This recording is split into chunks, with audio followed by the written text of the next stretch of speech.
दोस्तों, जापान में एक आइलैंड है जिसका नाम है ओकिनावा, जहां पर रहने वाले लोग 100 साल से भी ज्यादा जीते हैं। वह 80-90 साल वाले लोग भी रोज खुशी खुशी उठकर काम करते हैं और मरते दम तक रिटायर होने का नाम नहीं लेते। यानी कि दुनिया में सबसे अच्छी, लंबी और खुशहाल लाइफ जापान के ओकिनावा में रहने वाले लोग जीते हैं, क्योंकि वो लोग एक फॉर्मूला यूज करते हैं अपनी लाइफ जीने के लिए, जिसका नाम है इकिगाई, यानी कि जीने की वजह। जापानीज लोग मानते हैं कि आप किसी न किसी खास मकसद के लिए इस दुनिया में आए हुए होते हो और वो मकसद ही आपका इकिगाई होता है। अगर आप आपकी इकिगाई यानी कि आपके मकसद के अलावा कोई भी काम करते हो तो आपको वो मज़ा नहीं आएगा। आप हमेशा स्ट्रेस में रहोगे और आपका दिमाग हमेशा उस मकसद की तलाश में ही लगा रहेगा। लेकिन अच्छी बात यह है कि इस दुनिया में कहीं पर भी रहने वाले लोग इस जापानीज फॉर्मूले का यूज करके अपने इकिगाई यानी कि अपने जीवन के मकसद को फाइंड कर सकते हैं। जब भी आप अपना कॉलेज खत्म करके बाहर वर्क करने के लिए जाते हो, तब आपको एक बहुत बड़ा डिसीजन लेना पड़ता है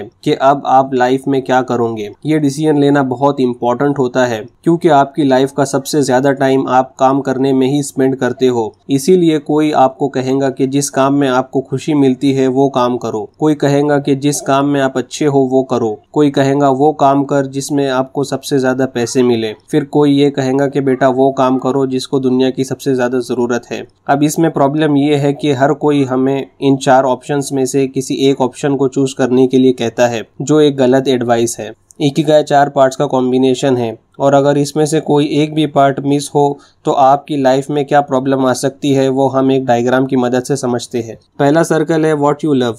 इसमें वो सारी चीज़ें आती है जो आपको करना पसंद है।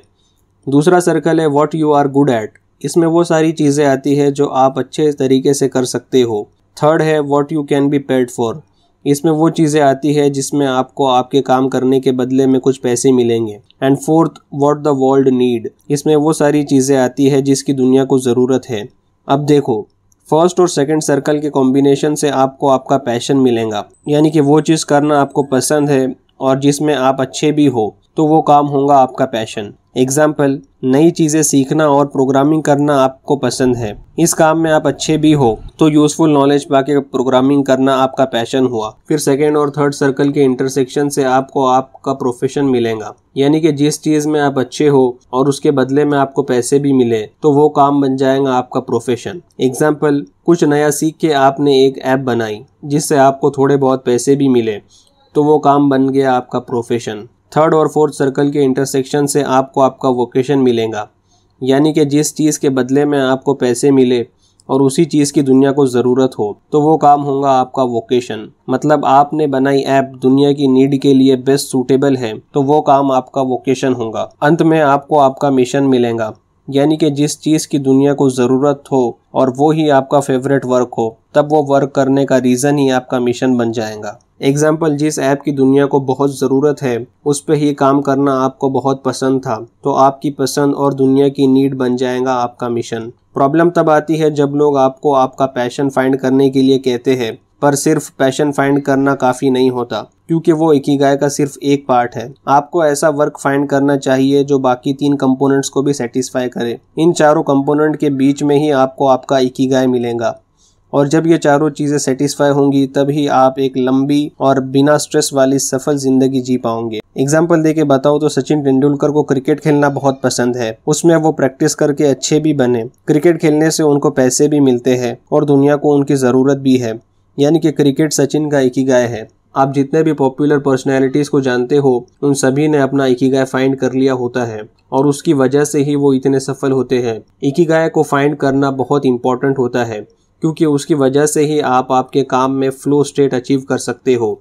फ्लो स्टेट मतलब अपने काम में इतना डूब जाना कि दूसरी कोई भी चीज़ मैटर ही ना करे, और वो फ्लो स्टेट ही जीनियस, एक्सपर्ट्स और आर्टिस्ट का पावर होती है। वर्ल्ड के पॉपुलर एनिमेशन स्टूडियो में से एक जापान के स्टूडियो गिबली के फाउंडर एनिमेटर हायाओ मियाजाकी अपने काम में इतना डूब जाते हैं कि संडेज और नेशनल हॉलीडेज के टाइम पर भी वो स्टूडियो में ही वर्क करना पसंद करते हैं, और आज 79 की एज में भी वो कभी अपने काम से थकते नहीं हैं, क्योंकि उन्होंने अपने इकिगाई को फाइंड कर लिया है और वो उस पर ही वर्क करते हैं। जापानीज शेफ जीरो ओनो आज 94 इयर्स की एज होने के बावजूद भी वर्ल्ड की बेस्ट सूजी डिश बनाते हैं, क्योंकि सूजी बनाना उनका इकिगाई है। अपने इकिगाई को फाइंड करके उस पर वर्क करने से आप एक इररिप्लेसेबल लेवल तक पहुंच सकते हो।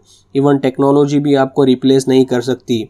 जिसका बेस्ट एग्जाम्पल है मार्क कोट, जो रोल्स रॉयस के एकमात्र कोचलाइन पेंटर है, जो वर्ल्ड की एक्सपेंसिव कार में से एक रोल्स रॉयस पे अपने हाथों से लाइन ड्रॉ करते हैं, जो बहुत ही रेयर स्किल है और उनको आज तक कोई भी टेक्नोलॉजी रिप्लेस नहीं कर पाई है। आपको अचानक से आपका इकिगाई नहीं मिलेगा।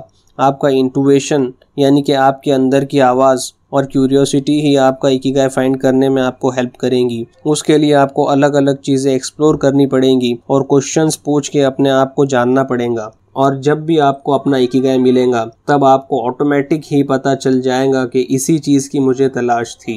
ये सभी बातें मैंने हेक्टर गार्सिया एंड फ्रांसिस मिराल्स की बुक इकिगाई से बताई है। इस बुक में ओकिनावा के लोगों के बारे में और भी बहुत सारी इंटरेस्टिंग और अमेजिंग बातें लिखी है, जो आपको एक बार तो ज़रूर पढ़नी चाहिए। अप टू एंड वीडियो को लाइक तो ज़रूर करें और चैनल को सब्सक्राइब करना ना भूलें। And finally thanks for watching.